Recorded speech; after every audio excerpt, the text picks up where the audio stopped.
Hello. So, been watching the news, unfortunately, a lot more than I used to because there's so much going on in the news now, and it's so right in our face, and it's so right happening right now. We got all this stuff going on in Afghanistan and all these other things that are going on in the world. Just wanted to kind of give my point of view, my perspective on some of the things that are happening in the world right now. I've entitled this video "Leaders of Men or Something Else?" question mark.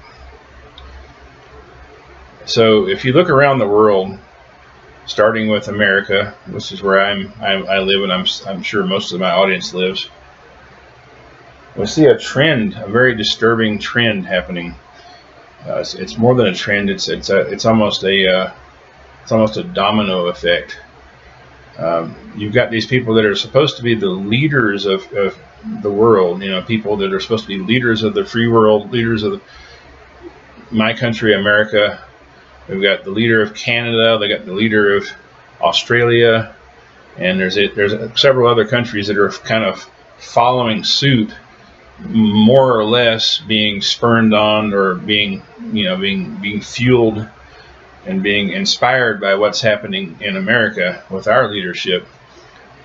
Right now, we're in the middle of what is most likely, in my opinion, as far as I can remember. I'm 51 years old, and this is, as far as I can remember, this is the most politicized crisis that has ever been, that we've ever had, as far as I can remember. Um, I won't say what the crisis is because we're not allowed to quote unquote, say that word. But you know what I'm talking about. You know what crisis is, what I'm talking about. I mean, there are a lot of little fires that are burning. You got this situation in Afghanistan that our leader has so very obviously and so very bluntly botched that even people that voted for him and basically kissed his feet as he walked into office are now saying, "Yeah, there's something wrong here. There's something wrong with this guy." But there's a disturbing trend, and it's where the trend is where leaders of men, leaders of the free world, are no longer being leaders. They're being something different than leaders. Um, they're not leading. They're not obeying the laws of their own lands, including the Constitution of the United States of America. They're seizing power over their people. It's not leading anymore. Leading has long since left the room. We're not seeing leading anymore. We're seeing dictating. We're seeing people being told what they can and cannot do, even in their own homes. This crisis that has been politicized has basically given the entire world carte blanche, the leaders of the entire world carte blanche, more or less, to seize control of their people.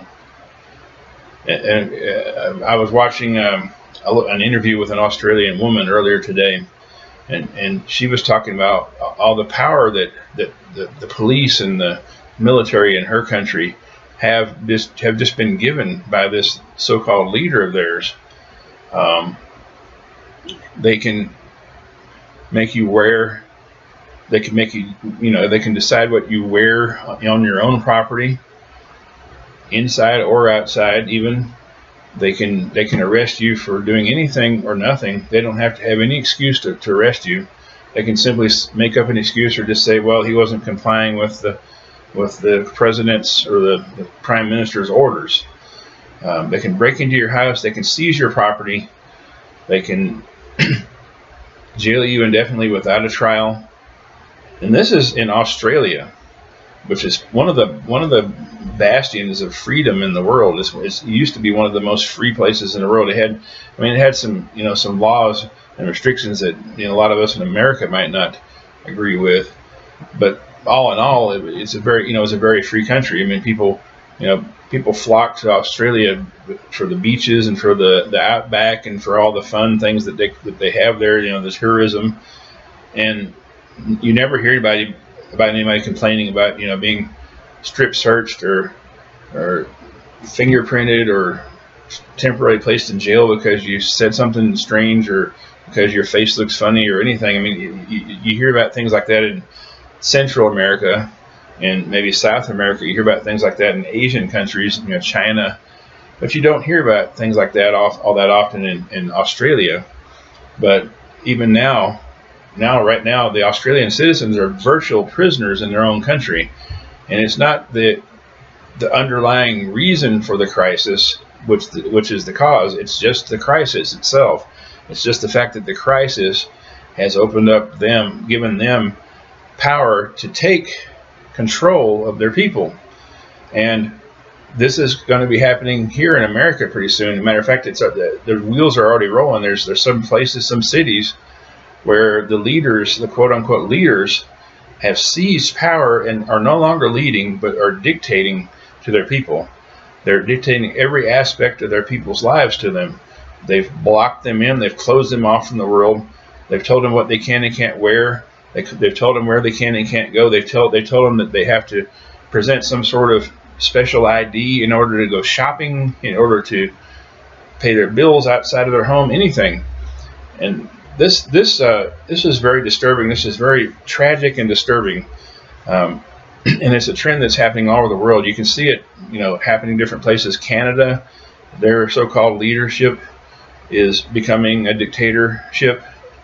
And they're all kind of following our lead, so to speak. They're all kind of looking to our supposed leadership for cues and for clues of how to perpetrate this on their people. So,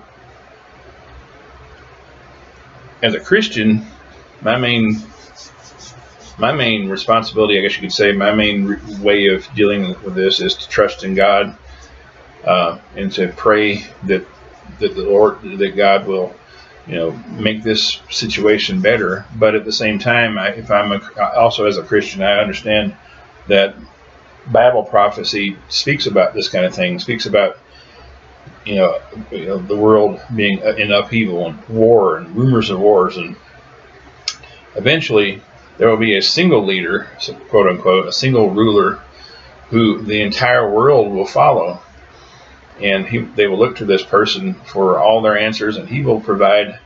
He will seem to provide everything they need, but in reality, he'll just be providing damnation for them.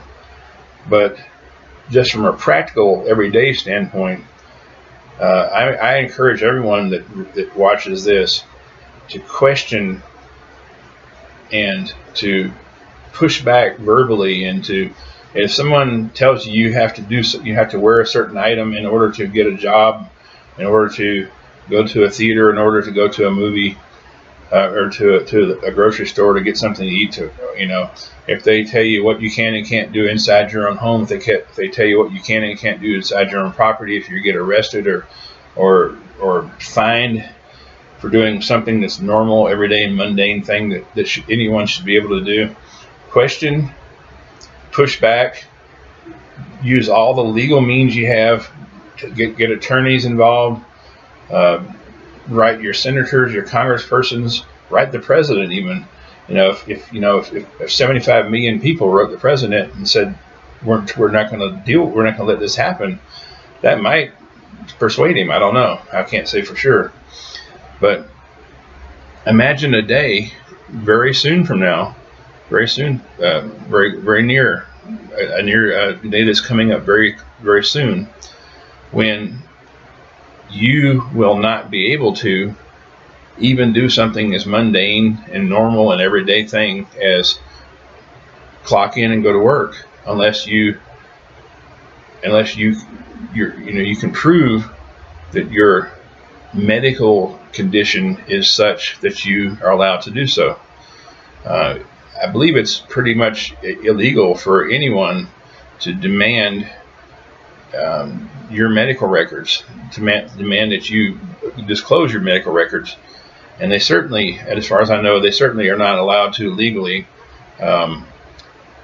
require you to show some sort of paperwork to simply walk out of your home, walk down the street, go into a store, go into a bakery, go into a coffee shop, whatever. That's stuff that I don't even think the Soviet Union even had that. Not to that extent anyway. It sounds like something Orwellian. It sounds like the Big Brother thing. It's eventually going to happen. I mean, there's really not a whole lot we can do about it as individuals, but make a noise when you go down. That's all I'm saying. If it's going to happen, it's going to happen. Ultimately, everything is going to work together for good, for God's good pleasure. Everything that is going to work together, and He's got a plan. He knows what He's doing. But that just because He's got a plan and He knows what He's doing doesn't mean that we should not question and protest and use all our legal means necessary to slow this process and to let the world see how horrible this is, how wicked this is. I was just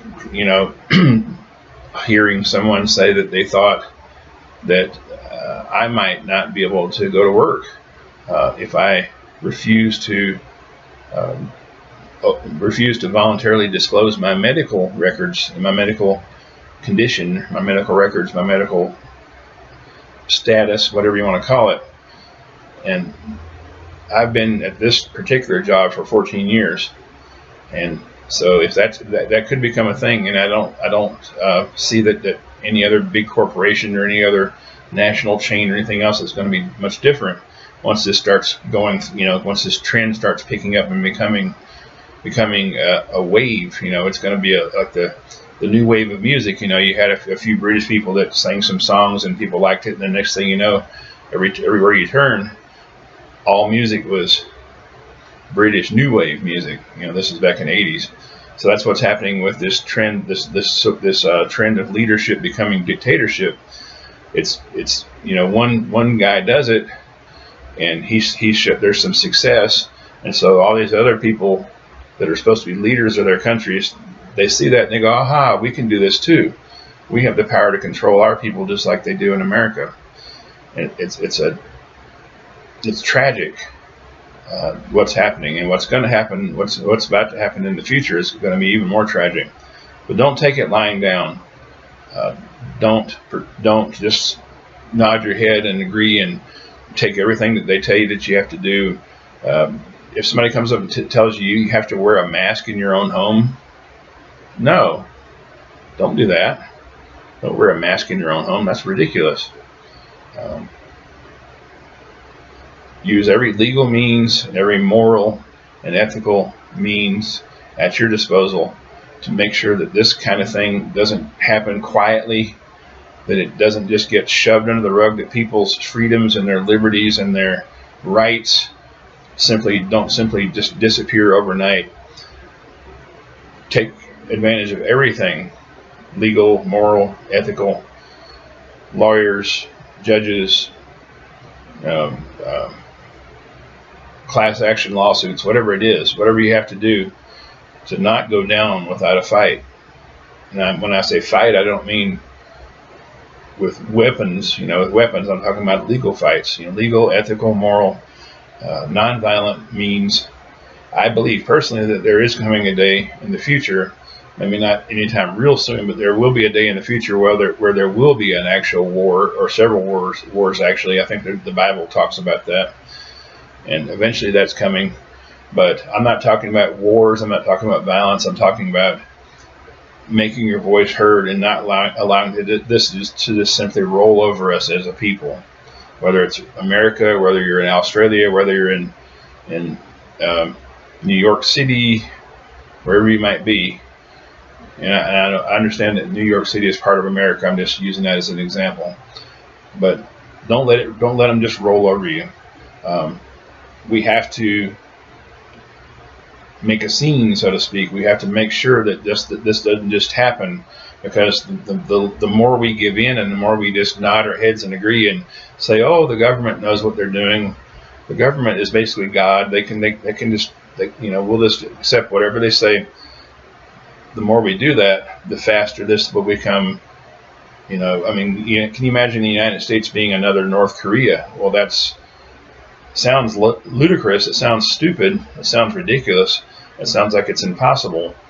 But just in under 2 years, we've seen freedoms that everybody took for granted. Everyone just slowly wash away, just over a period of 2 years.